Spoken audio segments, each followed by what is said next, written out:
করে দেওয়ার পর পুরো পল্টন এলাকায় শত শত রাউন্ড গুলি, টিয়ার গ্যাস এবং সেখানে একটা নৈরাজ্যকর পরিস্থিতি তৈরি করেছে পুলিশ। আমরা তখন বুঝলাম যে আমাদেরকে মেরে মূলত তারা বিএনপির গায়েবানা জানালা যাতে করতে না পারে সেই ব্যবস্থাটাই তারা সেদিন করেছিল। ফলে সেখানে সেদিনকার কর্মসূচি সব বিনষ্ট হয়ে যায়।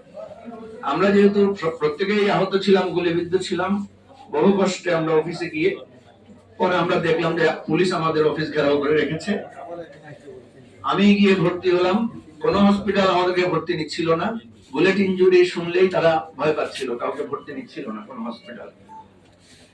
আমি গ্রিন রোডের একটা হাসপাতালে ভর্তি হলাম, আমার পরিচিত।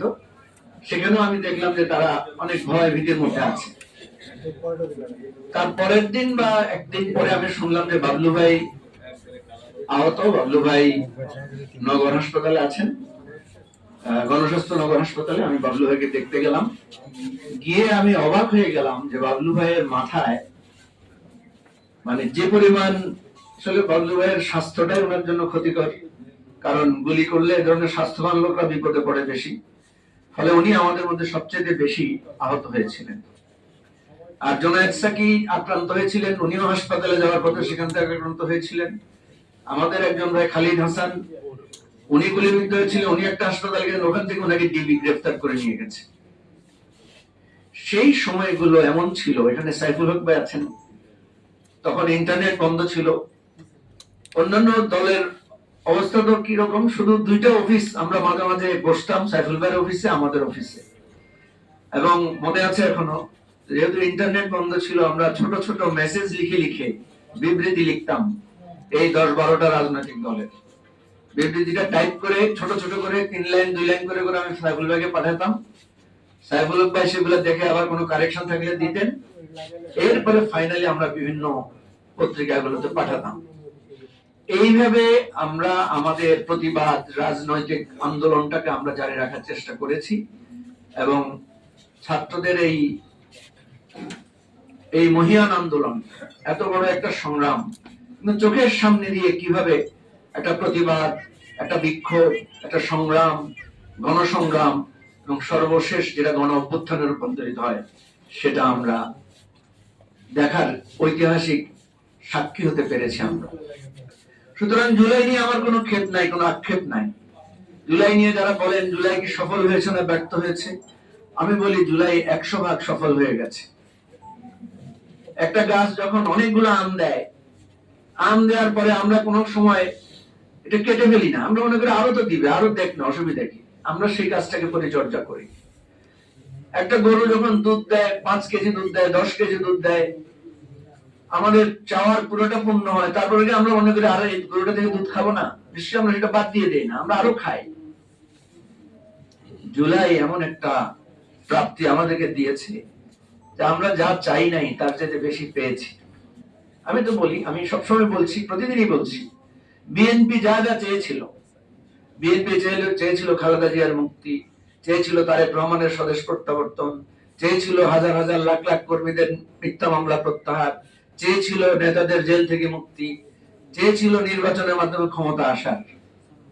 বলেন তো বিএনপির কোন ইচ্ছাটা অপূর্ণ আছে? একটা ইচ্ছা, একটা আশা, একটা প্রত্যাশা, যে 17 বছর তারা তিল তিল করে লড়াই করেছে, একটা জুলাই তাদের একসাথে সব দিয়ে দিয়েছে। জুলাই অভ্যুত্থানের প্রথম দিন 6 আগস্ট যিনি মুক্তি পেয়েছেন তিনি বেগম খালেদা জিয়া। জুলাই অভ্যুত্থানের পরে প্রথম সরকারের আদেশে অ্যাটর্নি জেনারেল নির্ধারণ হয়েছে, প্রথম অর্ডার বিএনপির নেতা বর্তমান আইনমন্ত্রী, উনি অ্যাটর্নি জেনারেল হিসেবে নিয়োগ পেয়েছেন। আমি কি কোনো কিছু বানাই বলছি, মিথ্যা বলছি বলেন? জামাতের লোকেরা কথা বলতে পারতো না, পার্টি নিষিদ্ধ, দলের অফিস বন্ধ, সেই জামাত অফিস তো খুললো। তারা আজকে প্রধান বিরোধী দল, তারা সব ছাত্র সংসদ নির্বাচনে জেরে হয়, তাদের অফিস তো মানে আজকে তারা যেখানে চাচ্ছে সেখানে মিটিং করতে পারছে, যে জামাত সব জায়গায় নিষিদ্ধ ছিল। সুতরাং জামাতের একজন নেতা যার ফাঁসির অপেক্ষায় ছিলেন, উনি মুক্তি হয়ে উনি এখন এমপি। আমার মনে হয় না জামাতকে যদি জিজ্ঞেস করা হয় যেগুলো কল্পনা করছিলেন এত কিছু পাবেন, ওনারা হয়তো বলবেন যে কল্পনাও করি না। আমাদের জুলাই অভ্যুত্থানের নেতারা একটা দল করেছেন এনসিপি। নেতারা সবাই না, নেতাদের একটা বড় অংশ, তারা ক্ষমতায় বসে গেলেন। আজকে তারা বিরোধী দলের গুরুত্বপূর্ণ আসনে, মানে 8টা বা 9টা এমপি হয়ে গেছেন। তারা একটা দল জন্ম হওয়ার 1-1.5 বছরের মাথায় তারা পার্লামেন্টের তৃতীয় শক্তি। তাহলে বলেন, প্রাপ্তির কি কোনো হিসাব মেলানো যাবে? হিসাব মেলানো যাবে না। তাহলে জুলাই যে এত অকাতরে দিল আমাদেরকে, একাতরে আমরা পেলাম, আমরা শুধু এখনো আক্ষেপ করি কি পাই নাই, কি পাইলাম না, জুলাই আমাদের কি দিল না। জুলাই আমাদের সব দিয়েছে, রক্ষা করার দায়িত্ব কিন্তু এখন আমাদের। আমরা এখানে অনেকে আছি, ইলেকশন করেছি, ইলেকশনে ইলেক্টেড হতে পারি নাই। সত্যি বলি, আমরা যে ভোট পেয়েছি পরাজিত হওয়ার পরেও, যদি এই জুলাই না আসতো, সেই ভোটের 10 ভাগের 1 ভাগ ভোটও আমরা সাধারণ করে নির্বাচন করে পেতাম। সুতরাং পরাজিত হলে আমার কোনো আক্ষেপ নাই। প্রিয় ভাইয়েরা, আমার অনেক লম্বা কথা হয়ে যাবে, কারণ জুলাই আমাদের এত এত ভেতরে ভেতরে আছে। জুলাই এটা নিয়ে সারা দিন রাত কথা বলে স্মৃতিচারণ করে শেষ করা যাবে না। আমরা যখন জেলখানায় ছিলাম, সত্যিকার অর্থে আমরা ভাবতাম না আর কোনোদিন আলোর মুখ দেখবো কিনা। আমার কাছে জেলখানায় একদল ছাত্র এসেছিল, তারা বলেছিল যে ভাই, আমরা যদি 6 মাসও জেলে থাকবো, তারপরে শেখ হাসিনার পতন চাই। 5ই আগস্ট শেখ হাসিনার পতনের পর ওই ছেলেগুলো আমার কাছে এসে বলছে, আর 1 মুহূর্ত জেলে থাকতে ইচ্ছে করতেছে না, এখনই বাইরে যেতে হবে ভাই, ব্যবস্থা করেন। কারণ মুক্তির স্বাদ, মুক্ত হয়ে যাওয়ার পরে কেউ আর বন্দী থাকতে চায় না।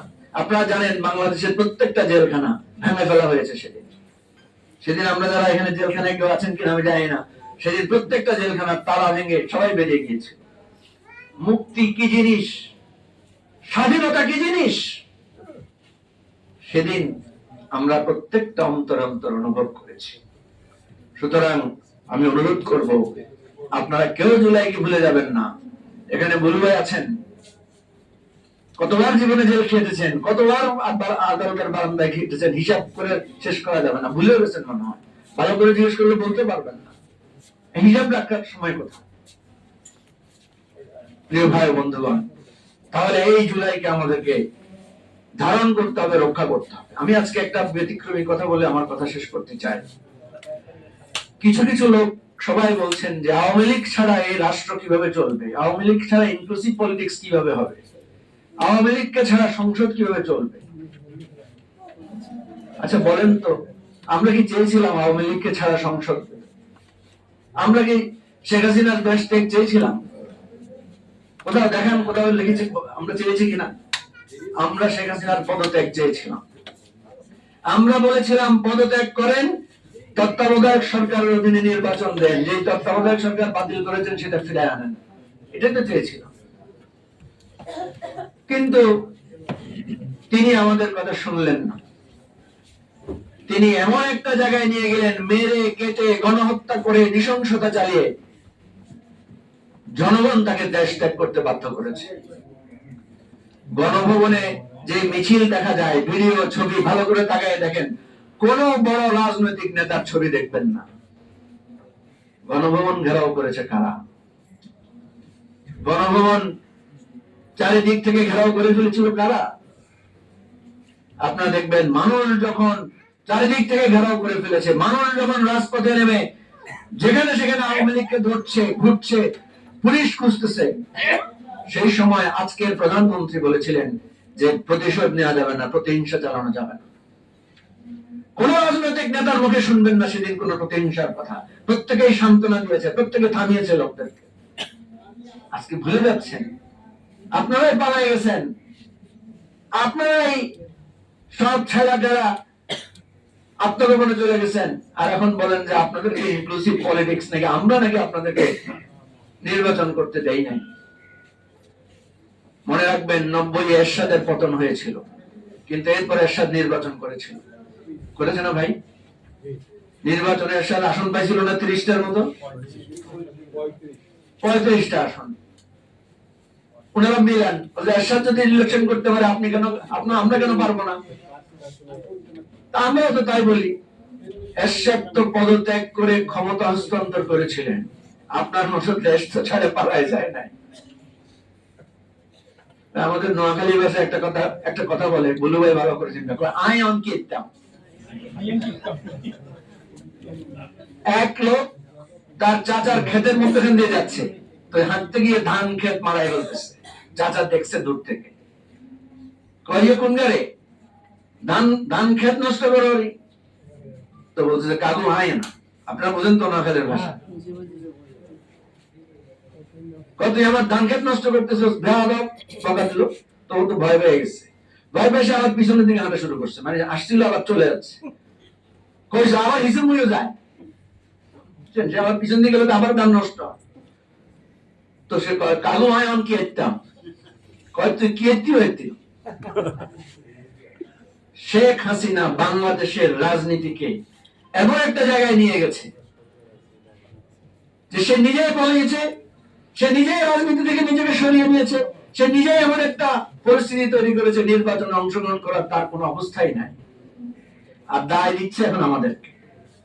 আওয়ামী লীগ যে আজকে নাই, আওয়ামী লীগ যে আজকে নির্বাচন করতে পারছেন না, আওয়ামী লীগ যে আজকে বাংলাদেশের রাজনীতিতে ঘৃণিত, আমরা কেউ এটার জন্য দায়ী না, এটার জন্য দায়ী শেখ হাসিনা নিজে।